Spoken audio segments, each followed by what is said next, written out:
Section 1.3, we have objectives. A lot of them are going to be related to fractions, performing operations with fractions, including mixed numbers.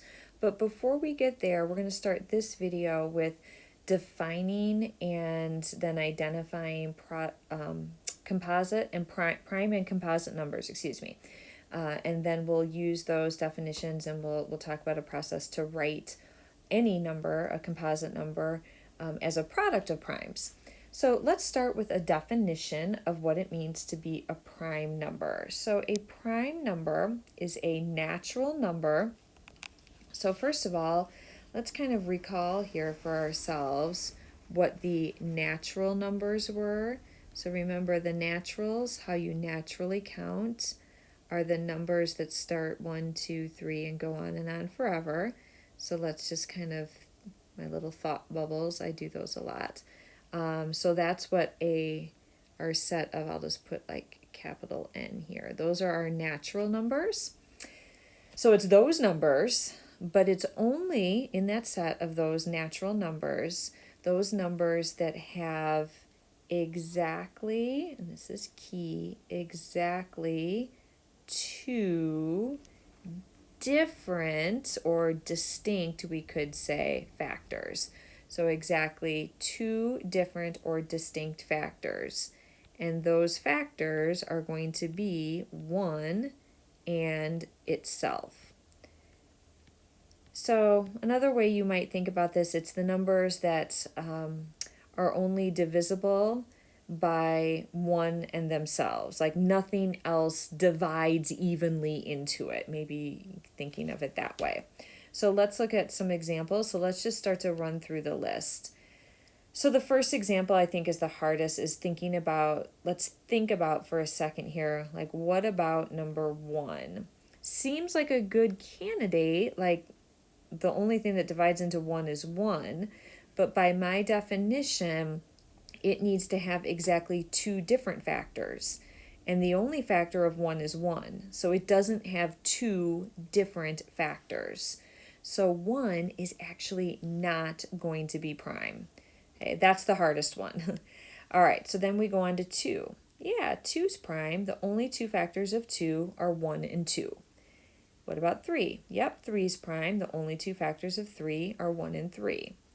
Well then, what about if I got to 4? Well, 4 wouldn't be any good because certainly 1 is a factor and 4 is a factor, but guess what? 2 is also a factor. So that means it has more than just two different factors. So we're not going to include 4. And in fact, any even number from this point out, any even number that's larger than 2, will have 1 itself and then also 2 as a factor. So we won't even consider any more of the evens.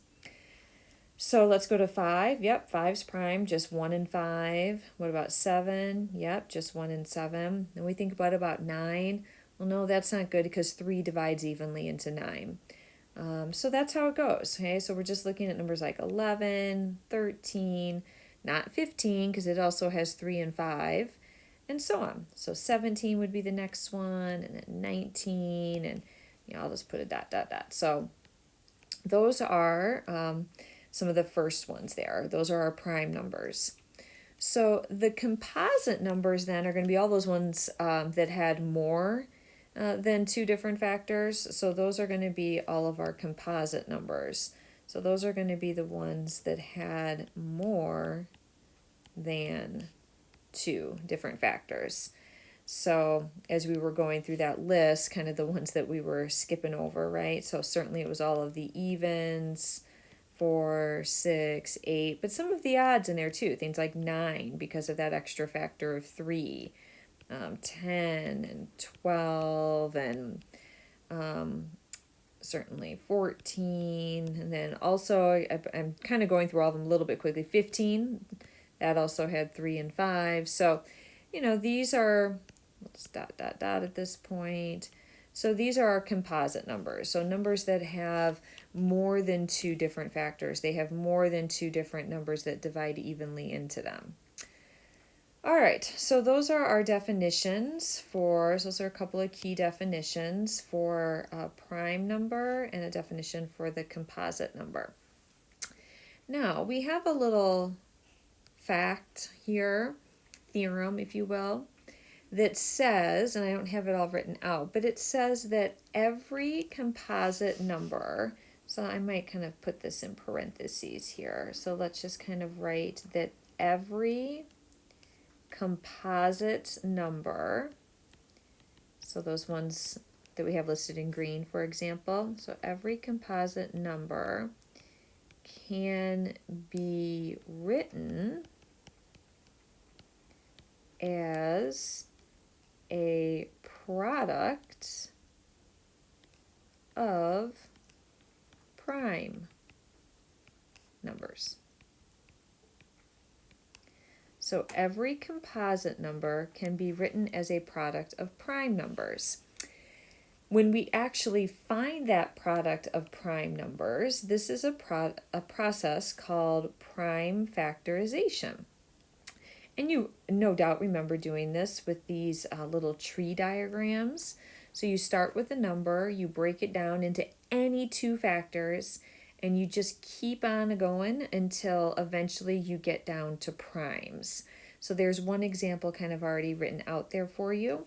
Another way, if you remember how to write repeated multiplication with an exponent, you could rewrite this 2 times 2 times 2 as 2 cubed. And also, instead of the x for multiplication, a lot of times we'll use a dot. So that's another way you could have written that final answer. Okay, so why don't we take a look at another example? So let's write the following composite number as a product of primes. So let's use the number 120. All right, so I get to start with any two numbers that I want. For me, when I see a number that ends in 0, I think about 10 times something. Maybe you don't. Maybe you see it's even and you think 2 times, in this case, 60. So you could start with 2 times 60. I'm going to start with the one that just kind of most naturally occurs to me. Again, when I see something ending with a 0, I think about 10 times what? And in this case, of course, it would be 10 times 12. Neither of those are primes. Those are both composites, so we keep going. So we break down 10 into the 2 and the 5. Okay, a good practice is to kind of circle when you get to a terminal branch, when you get to a prime, because you could have one branch that kind of like keeps going really like farther, and then you sometimes forget some of those ones you had further up on the tree diagram. All right, now 12, of course, we can break that down. Again, you can kind of pick any two factors if you want. I'm going to use, let's say, 3 and 4. 3 is prime. I'm going to circle it. 4 is not yet prime, so I need to go one step further with my 4 and factor that into 2 and 2. So here's the beauty of prime factorization. It doesn't matter where you start, like what factors, you always get down to the same product of primes when you're done. So our final answer here is that 120 is equal to, and we tend to put them in order from least to greatest. So 2 times 2 times 2 times 3 times 5, or again, we could write that as 2 to the third, so that repeated multiplication by using the exponent, times 3 times 5. So that would be our prime factorization, writing that composite number as a product of primes. So why do we do this? And in particular, why do we do this in a section that we're getting ready to talk about fractions? So the reason is this can be, and it's often an underutilized tool to reduce fractions. So let's take a look at a fraction. Let's do the fraction, here we go, 24 over 60. Now maybe you're really good at reducing fractions. Maybe you're really good at seeing this idea of what divides evenly into both numbers, kind of looking for the biggest number that divides evenly into both numbers. but maybe you get to a problem that's a little harder for you for some reason than what other ones are, or maybe you're just not so great at that. So here's what you can always do. You can do the prime factorizations. So let's take a look at, I'm going to kind of just go off to the side here and do my prime factorization. So actually I'll put the 24 up here. So let's start with the 24 right here. So start with any two numbers. I'm going to start with 4 and 6. Of course, neither of those are prime, so then I'm going to go to 2 and 2. And of course, the 6, I have to go to 2 and 3. Okay, so here's what we have. Actually, this all kind of came out nice on one row here. So these are our 4 numbers. So 24 is 2 times 2 times 2 times 3. That's what 24 is equal to. So let's do the same thing here. Let's do 60. I kind of like how that worked out. I'm going to do the same thing with 60 from down below. I'm going to do my prime factorization kind of upside down, if that's okay. Hopefully that'll make sense to you. So again, for me, I like to think about a multiple of 10 like that. 60 as being 6 times 10. That's just kind of how I think of something right away that ends in 0. 6, of course, is not prime, so it gets broke down into 2 times 3, and then 10, also not yet prime, it breaks down into the factors of 2 times 5. So this one worked out real pretty. I was able to kind of write this out this way. But maybe you just go off to the side and maybe it's a little bit of chicken scratch in doing your prime factorizations. But here's what we really want to see when we're done. So I'll go ahead and just rewrite it out. Is we have our product of primes in both the numerator and the denominator. Now, here's the thing. In math, when you find yourself what students love to call canceling, really what you're doing is you're reducing a factor of 1. And you can only do that when you have all multiplication. So here's the thing. What's really happening when you reduce is this. You're really taking this, I'm going to kind of write it down below in a little different color. Well, no, I'll stay with green. You're taking this 2 over 2 times another 2 over 2, and then you also have an extra 3 over 3. I shouldn't say extra, but you have a 3 over 3, and then you have a 2 over 5, if I account for everything.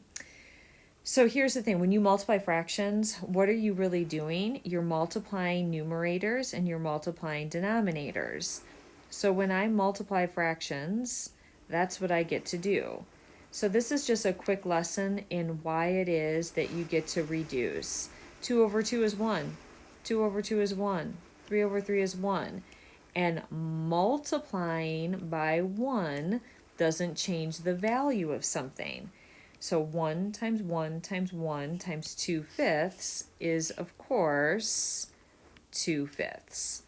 So the moral of the story here is the reason that when you, again, students love to say cancel, the reason you get to cancel, and the only time you should get to do that, is when there's all multiplication. And what you're really doing is you're multiplying by a factor of 1. So this 2 over 2 multiplying by a factor of 1. Another 2 over 2 multiplied by a factor of 1. Another 3 over 3, another factor of 1.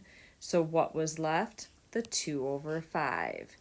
So this may look like a whole heck of a lot more work to you than, let's call it traditional reducing, but it's a good theoretical foundation of why reducing works, why you get to cancel, and it's also just a good tool in your back pocket for when you come across a problem that you're like, gosh, are there any common factors? Can I divide anything evenly into these two numbers? I don't know. Sometimes prime factorization, you maybe don't use it all the time, but it'll come in handy from time to time.